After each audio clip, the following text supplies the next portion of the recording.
Good morning, Victoria. Good morning. I see How you you have your doing? celebrity shirt on.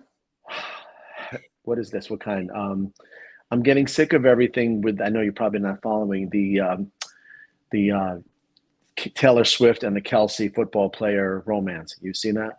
I've heard about it, I yes. I know. don't think there's anyone who hasn't heard about it. And you know what's funny is that people are saying, "Oh, this is good for football. We bring non-football fans in," and and it's silly because if they show her 10 times a game, that's call it 30 seconds. That's 300 seconds. That's 5 minutes out of 3 hours. Is that really going to get you to the game?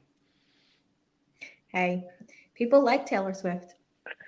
Yeah, well, it's another example of sensational stuff sells, and we both know that. What did we say in real estate? Sell the sizzle, not the steak. You tell me how Mhm. that. What do you do? Sell a sizzle. Sell the sizzle. Yeah. Well, let's talk about real estate. Let's talk about what's going on. Why is everyone's head in the sand? Why is everyone Oh, not it's getting crazy. I mean, we could alert others what we're experiencing. There's there's two things. There's unaware and head in the sand. Head in the sand is when you know, but you don't want to acknowledge it and you don't have a way through it. The unaware is we've been saying this, and it's the NAR leadership and local leadership is not giving you the truth. Either I think it's part of it that they're not willing to delve deep or get their attorney to explain what the allegations are, what the Department of Justice wants, and what already happened in the Sitzer case. And then we've allowed our union to have some self-appointed pundits lead us down the wrong road. I mean, specifically, without getting deep, a court used one standard and someone else and a lot of people using another standard, which can't win. And it's really, it could hurt us.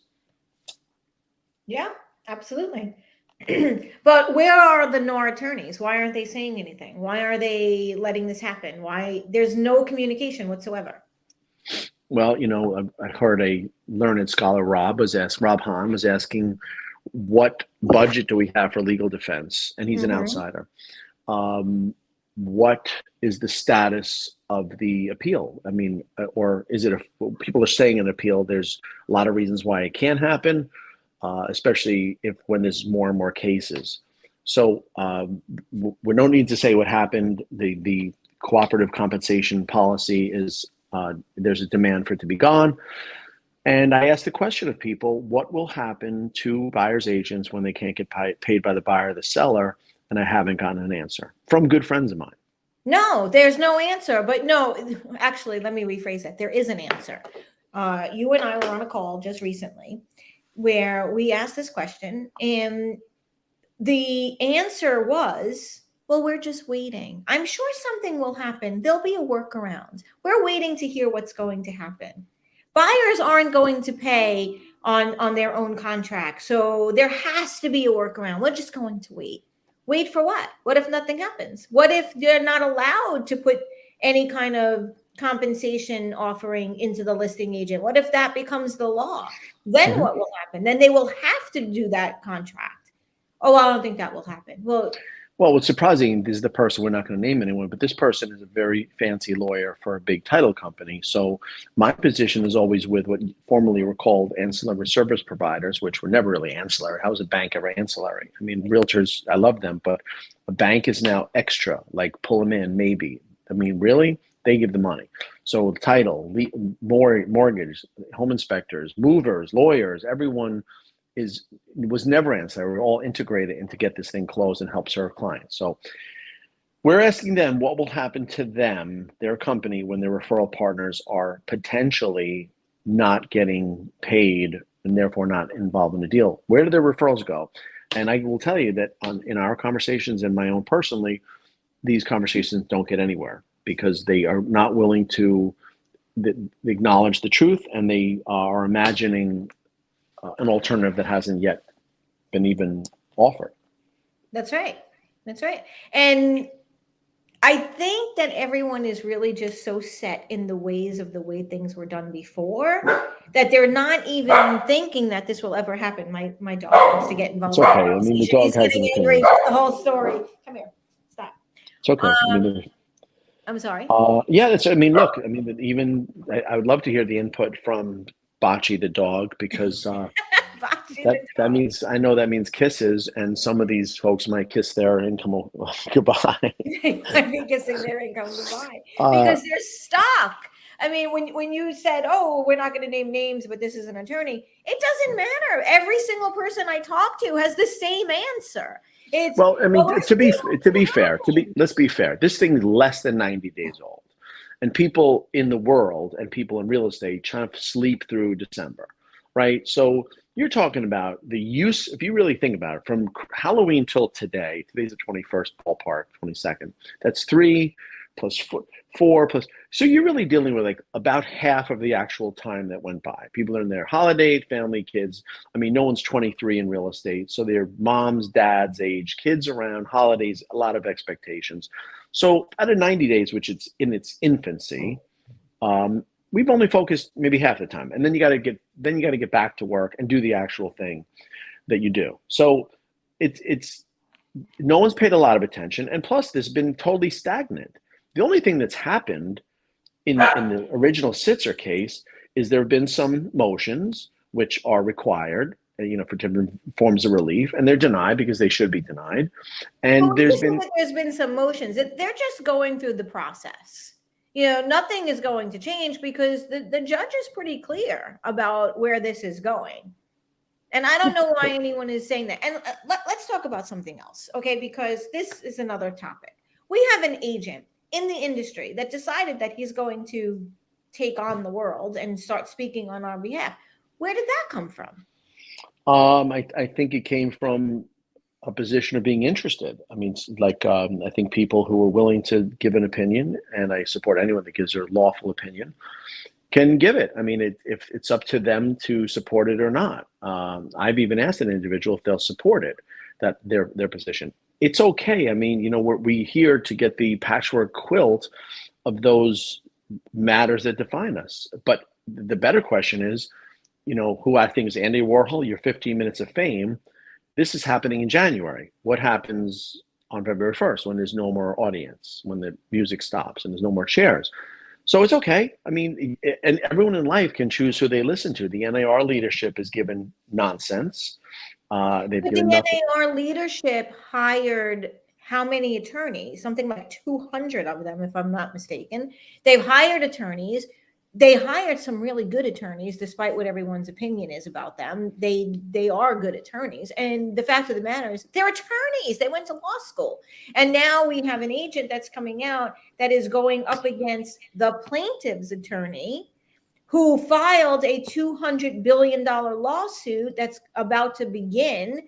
And our attorneys are okay with that. One of our members taking on the other attorney, like that doesn't make sense to me. Well, I mean, any member speaking at a school, so to speak, is or potentially could hurt our union, because I'm sure our leadership is finding it useful to speak freely with their attorneys using the client attorney privilege. So I don't know what any individual knows, but wouldn't a law firm who's interested in protecting your interests, or wouldn't a client such as NAR or any of the other entities, doesn't matter, why wouldn't there be some stifling of speech of the so as to not to hurt themselves and to not potentially hurt some legal strategy by the attorneys? I mean, it seems like in this case, all the rules and all the normalcy are gone, where lawyers do their best. And these lawyers were, I looked at them and they were, I mean, I was blown away by the pages and pages and pages of accolades and the acumen and the law clerk, the judges that these folks were law clerks served under. I mean, you basically couldn't get better. And, and I wouldn't expect anything less, because I mean, how could you, with all the king's horses and all the king's men? Right. We needed really top-notch attorneys. Of course. And listen, NAR is our sponsor. I mean, everything realtors, let's get back. Realtors are the best thing ever. They help people. I help people. You've helped people that don't know the process. In people's lives. Absolutely. I mean, we're here for family. We're here for homes. We're here for holidays. We're here for financial gain, tax deductions, appreciation, profit. I mean, come on, it's the best thing going. And it adds to, but that doesn't mean that all those important points could possibly change the judicial standard that's used within the court system. I mean, it is a bit. I mean, it's contradictory. It's kind of unfortunately contradictory. But there was some of the parties were affected. Sellers were affected. There was allegations by private parties and the Department of Justice that certain people were prejudiced. So that's why the law and the courts all jump in. That said, I think it's dangerous for these. I mean, you wouldn't let someone come in at a restaurant and help you cook, right? You're cooking a great meal for the restaurant patrons, and they would let anybody get off their seat and come on and cook. I mean, that's crazy. But all of a sudden now we have people, and there's no limit. I could pop off. I mean, but where's the interest in maintaining the professional dialogue if something is known by a member and they're just giving the other side private information? I think we're focusing on all the wrong things. That's what I think. I think that this is a very serious situation that the industry is facing. I think a lot of us are looking to NAR and we're not getting the answers. I mean, NAR really has not been forthcoming. They're not sharing information. They're not giving any guidance whatsoever or direction. We went through 2 presidents in just a few months. We're not really hearing from our attorneys. I mean, I know a couple of the attorneys went up on stage at NAR and they talked briefly, and they really didn't give any good, solid information. And I think that agents are out there just piecing it together, making their own opinion, and that's why we're seeing everyone saying, well, there's going to be a workaround. Oh, nothing's going to happen. Oh, this is going away. And, whatever they're imagining. I heard people say, a good friend of mine said yesterday, it's business as usual. And I said, Steve. Oh, I just gave away his name, but there's a lot of Steves. A lot of realtors named Steve. I said, Steve. Right, I can't say that. Inquiring minds want to know. But I said, so Steve, when a seller doesn't offer compensation and if you can't secure compensation from the buyer, what will you do? And there's no answer. It's tragic because all of us say that there has never been an incidence that buyer's agents were paid solely on a buyer agency agreement. If anything, they sought the difference between what was offered, and they call that the delta, the difference, the change. And now, if there is an injunction where this policy can no longer be implemented, then everyone's going to be forced to pivot. And you mentioned the NAR lawyers. Let's say they did the best job ever. What our 1.5 million members need is not one telling remark at a conference. We need day-to-day real guidance. And because, listen, it's really not about us. It can never be said. The remark that they said wasn't just one remark. It was, don't worry, we're going to appeal. And I got that. But even if they gave you the life-changing information, it's not one day. You could be at work that day. It's got to be day to day. Let's talk about the appeal, though. What are they appealing? Because we all know that is a very difficult thing to do. And I think it was Rob Hahn, you had sent me some questions that he had asked. And I mean, this is very true. I mean, one of the questions he said, and I'll actually just read it from his notes. He said, has NAR issued any communication regarding the size of the appeal bond, the NAR's and NAR's assets in order to post that bond? A general "we can fund it" statement does not really cut it. It doesn't. So are they appealing? I don't think they can. Well, I mean, it's even premature, but you and I are saying, why are people not actively taking this approach? The whole project, since we talked, we started looking at this in 2020, 2021, is I have no problem telling the world, I'm grabbing the mic, that there's a huge problem here because business cannot be done as usual, and there is a new economy for buyer agent compensation. And I also say, here's why. My readings and my analysis and my input lets others know that we're not making this up. The DOJ and the plaintiffs said this, and it's so legit that Anywhere / Realogy and Remax already decided to settle. So they may not think it's crazy since they already gave up. The only question they have is what they offered, and the settlement will be accepted, and the DOJ, and it's going to be marked, we'll learn. The DOJ also said, whatever you say is not going to work. So My point to this, my whole assertion is people are left with no recourse. They want answers, but forget about what you want and I want and the I 1 don't million know if agents. they want answers. I think everyone is looking the other way, saying, oh, it'll go away, nothing will No, happen. I understand, but I tell you, the people that are not being considered are our clients, because there's some crazy idea that paying for representation is bad. I mean, people pay for everything. You want your car detailed, your dog groomed, you want to go to a dermatologist, you want to go to a pediatrician. There's so many things of need and value that you pay for. So imagine this, people are professionals that we know are fighting to not allow individuals to pay for compensation. I mean, we flip this narrative so bad that paying is bad. It's I'm better not to sure they're finance not it. allowing them to pay. I They're think not they're giving the not opportunity. Oh, what opening up the they're not, hold opportunity. on. They're not telling them they can pay, and they're not offering a document or an agreement from which they can pay. So they're purposely, and you know, one of our trainers, Jay Macklin, says they don't want to bring up the uncomfortable subject of money. But the bad news is, I'm not saying you have to be buying a $3 million place or even a $500,000 place. Imagine not giving a consumer, a client to whom you owe fiduciary duty, the chance to pay. You're handcuffing them. You can't pay for what you need. Because that's not where the focus is. That's why I'm saying I think the focus is in the wrong direction. When I talk, and I talk to numerous people on a regular basis, as do you, and we're always getting the same answer. And then we have, agents that are going out and saying, well, I'm going to challenge the plaintiff's attorney, and everyone's rallying behind him. That's not the focus. Why are you challenging someone who already won his case and is looking to change the industry? Here, what happens when things have to change? What do we do then? Shift the focus to, well, maybe we need to work on buyer representation agreements. Maybe we need to learn how to, talk to them before we get to the house. Maybe we need to restructure how we present the commission base. Maybe it needs to be a different menu.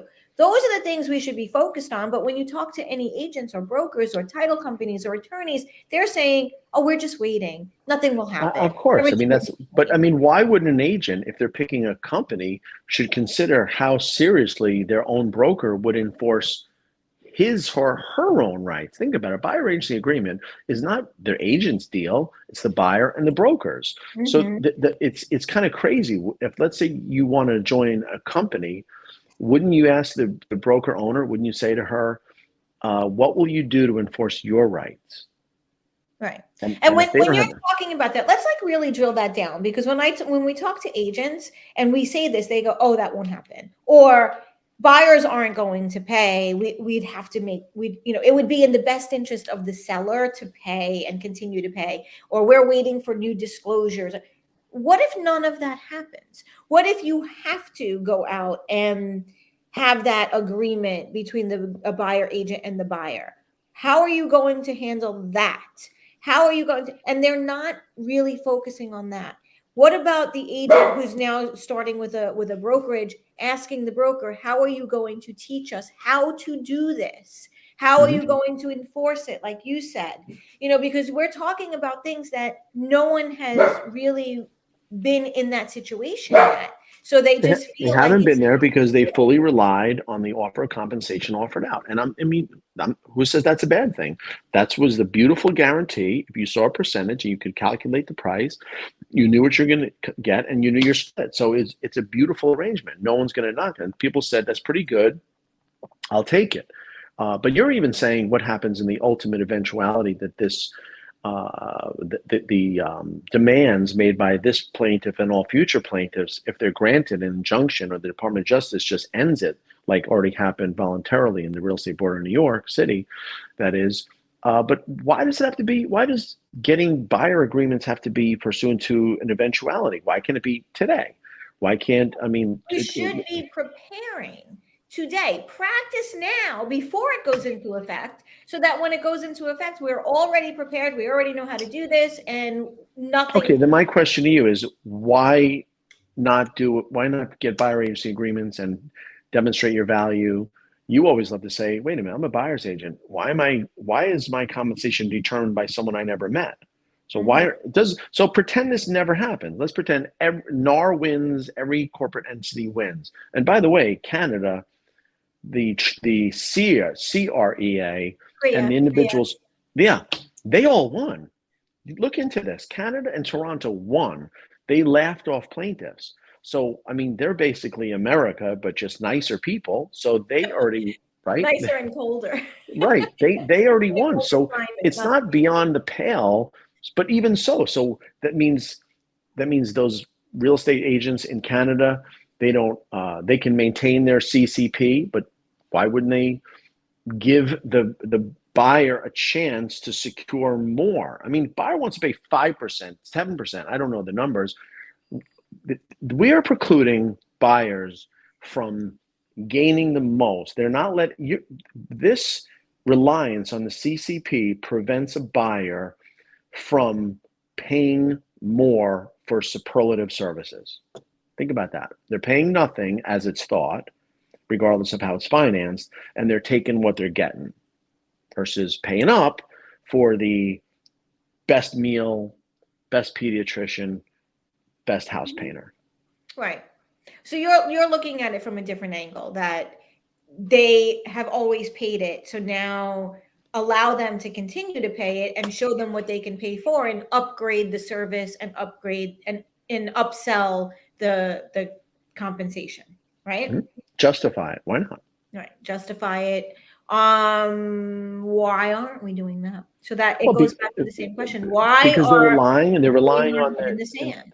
They're relying on the instruction to live within the safe confines of the offer of compensation. But listen, you and I both know, I know so many fantastic realtors that easily would be able to demonstrate their value, that are crack negotiators in the former market. These are people well known, well respected by the public and by the local practitioners. I mean, you know, there was a Truth be told, this is the best thing that can happen, because any really good, experienced agent who is working with buyers is never going to allow a listing agent to determine their income based on a contract that had nothing to do with the buyer agent. Yeah, that's a great point. So at that point, at that point, they've learned along the way how to demonstrate that to a buyer, and they will have a contract that says, this is what I make. If the seller is willing to pay it, that's great. You owe me nothing. If the seller's not willing to pay it, you would be, required to pay the difference. And here's what you get for that. This is what I do. This is how valuable I am. This is why you should be paying it. And they have learned how to articulate that properly, sell their value proposition, and get everything signed. Where the problem lies now is it won't be the difference of the balance. It would be the full amount. So those who have been doing what I said before are already ahead of the game, because they already know how to have the conversation. They already have the contract. Now they just have to change the actual compensation. And maybe they have to offer a few different varieties of it, but they have to do this. I have not seen anyone come to me and say, I've always done it this way. I've always, determined my own value. I never relied on any portion of what the listing said. I always did everything myself. I've not seen that yet.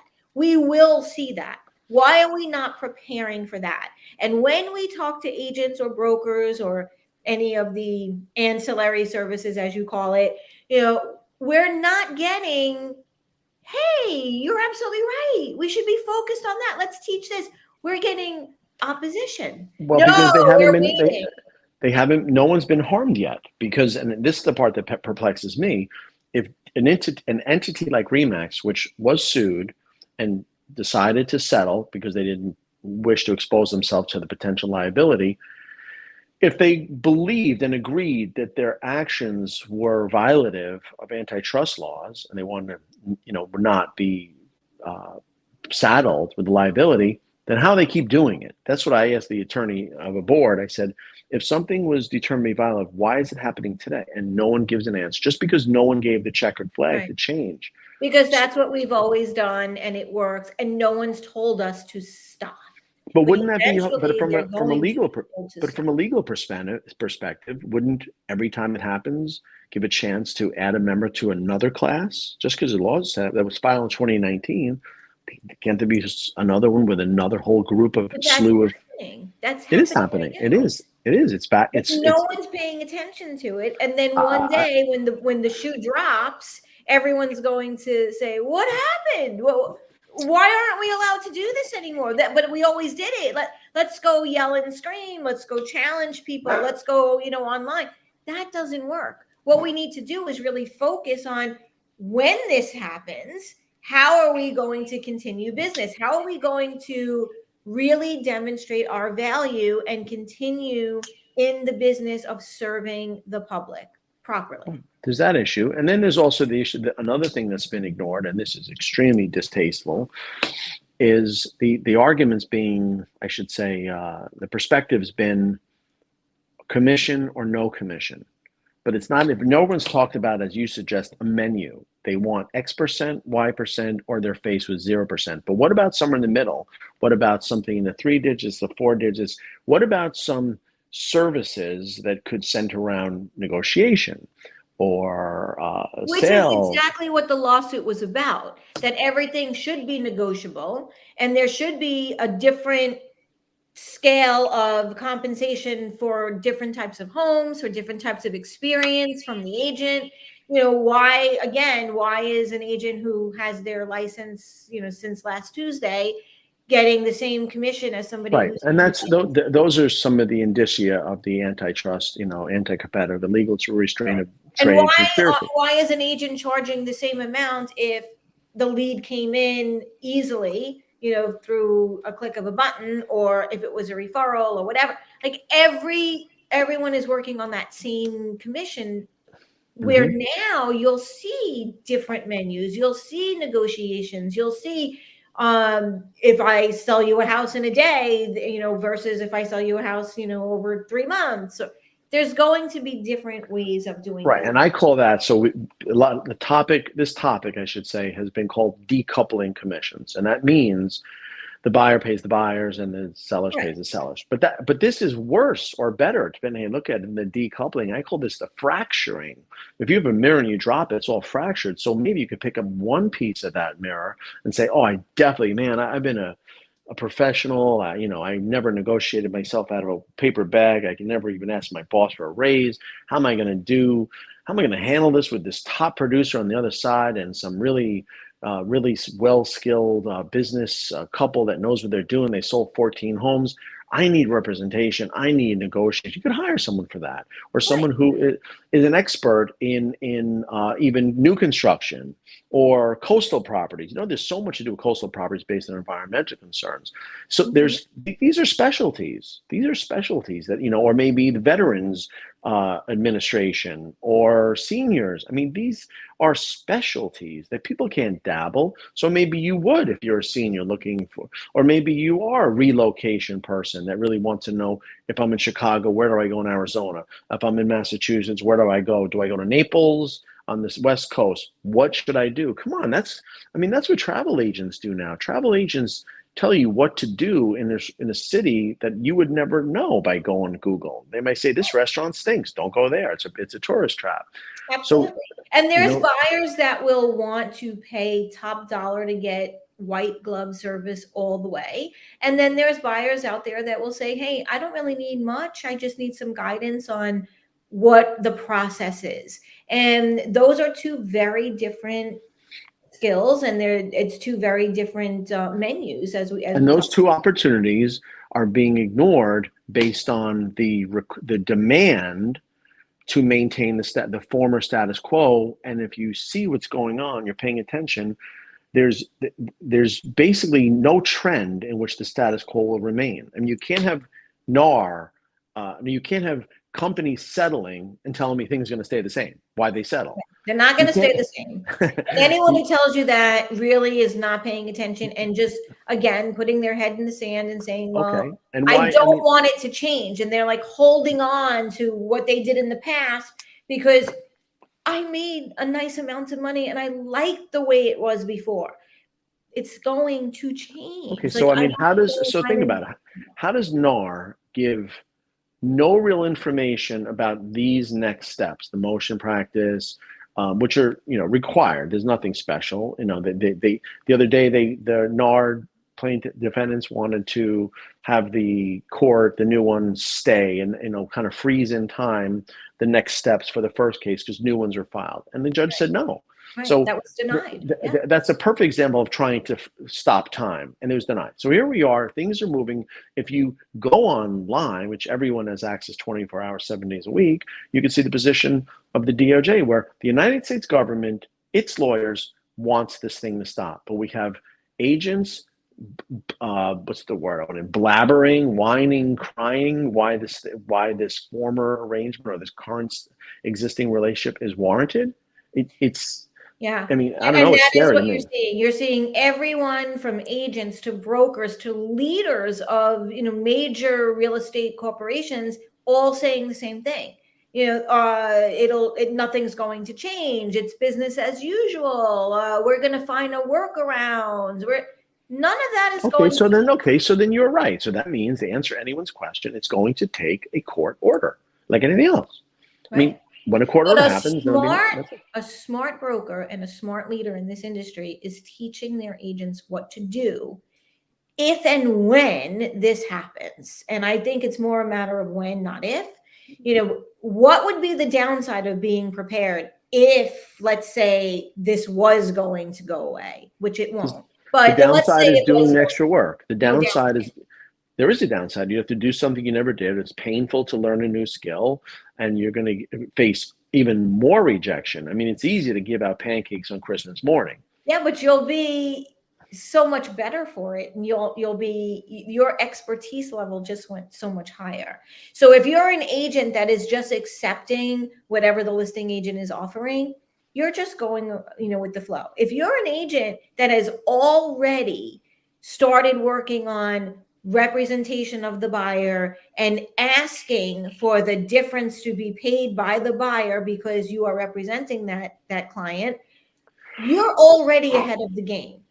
Now you will always make more, even if things stayed the same, because you're never going to accept what someone else is offering. Now that same person goes out and learns how to present to their client their own representation agreement with their own compensation built in and all different types of scenarios that they can choose from. Isn't that a better? It sure is. Of course it is. In the industry, what's the downside of having that? You're saying what's the downside of that result? I'm saying the run up, the effort made to do something differently. I mean, there's been many corporate books and news sources that relating what people do when pushed in that position. I'm interested to know, and I haven't done any research by my own admission, that there are certain states, 9 or 10 states, that require buyer agency agreements. Okay. Now, but that to me means there's a recitation of each party's rights and obligations, and there's a commitment to compensate, I guess, if and when it closes. Maybe not, but I mean, you logically get paid at settlement. Right. So, but those states that require that, it's been very easy for the buyer agent because most of them have said, we get paid by the seller, so we're representing you. You have to sign this agreement. And so what you're saying is they're not really asking for income. They're not really asking for anything. And those who do are only asking for a small portion. So in the event, like I work for. So what you're saying is really, it's like a disclosure on steroids. That's what you're really saying. Well, I mean, it is a representation agreement, so it's a little bit more than just a disclosure, but it's very easy to get someone to sign something when the fee might be very minimal. So in other words, you're a buyer and you come to me and I say, this is what I work for, but most of the time the seller is paying that, so you won't have to worry about that. But in the event that they don't pay that, you'll be responsible for the difference, and I need to let you know that, and you need to sign this because I'll be representing you. And here it is. What's the worst case scenario? You might have to come in with $2,000. We can just put that right into the loan. It's not a big deal, right? Well, things might change drastically now. I don't see agents in those states saying this is my fee. You're responsible for the entire portion of my fee. We're not relying on the listing agent at all. Mm-hmm. I got it. But the topic of this conversation we started offline is why is this very real event being ignored? The repercussions. Why is there no pivoting?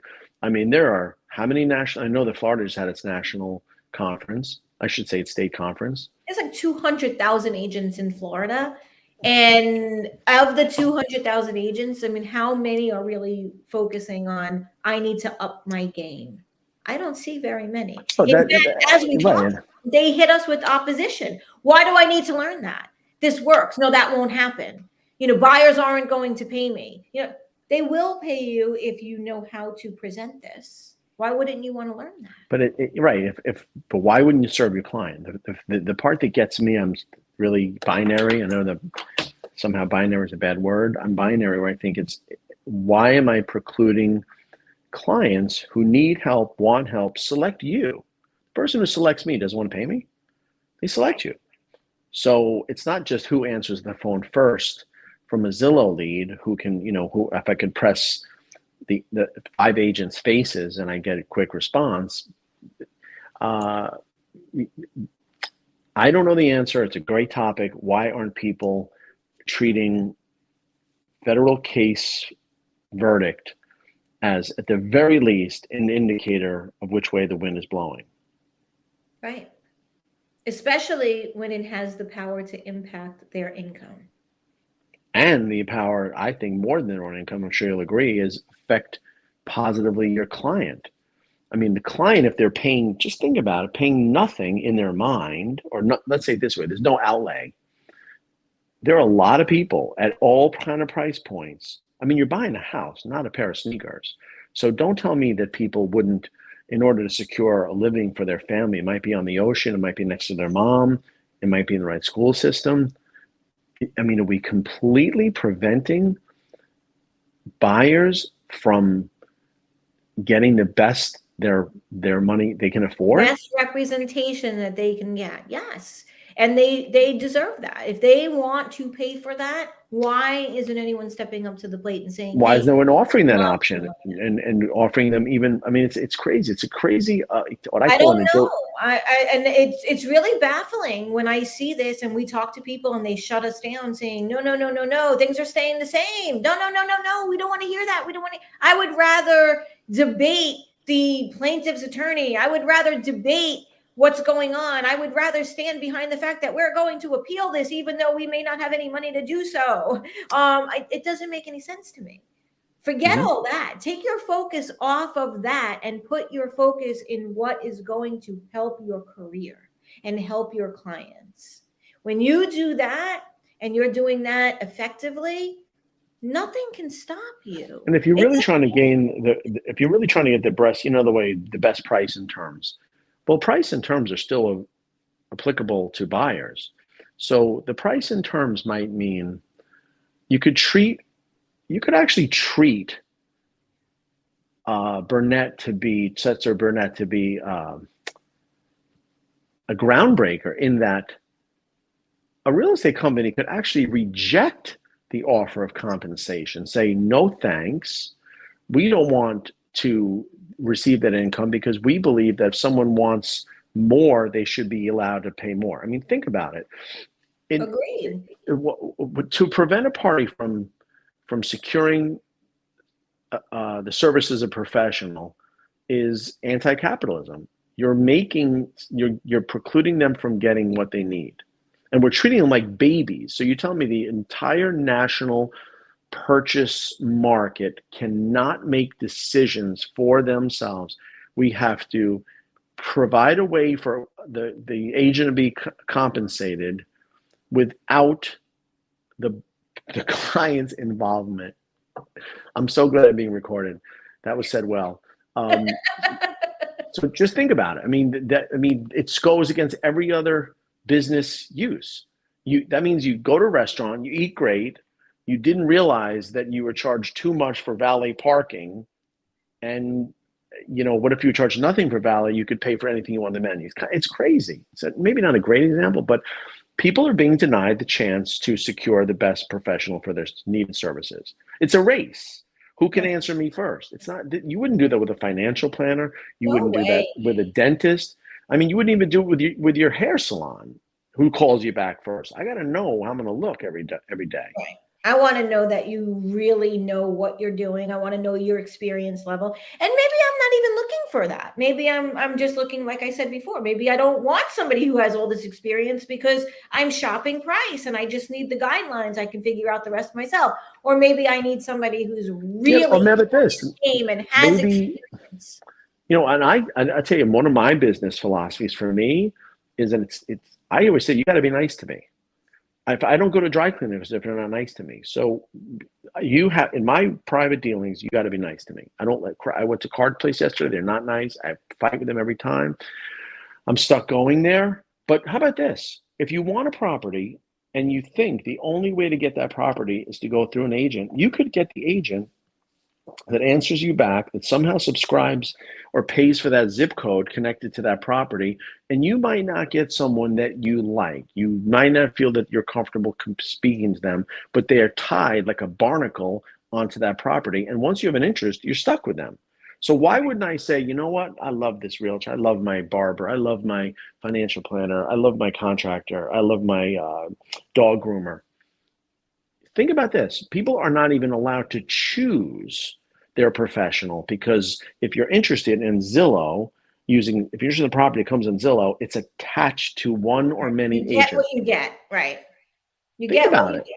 So if there's 10 Now agents that that are, works before because you get what you get and you didn't have to sign anything and you didn't have the ability to negotiate at that time, which is going to change. So now I can go out and choose who I want to represent me. I can take my time. I can figure out exactly what I need at what price point and what kind of service I'm going to to mandate from the professional that I choose. And I think that is a great thing. And I think that this can go in a really good direction. So I wish everyone would stop being so angry, would stop debating all this all the time, and really step up their own professional game, learn how to do this and separate yourself from the rest. The smart agent is going to do this. That is the one that will survive.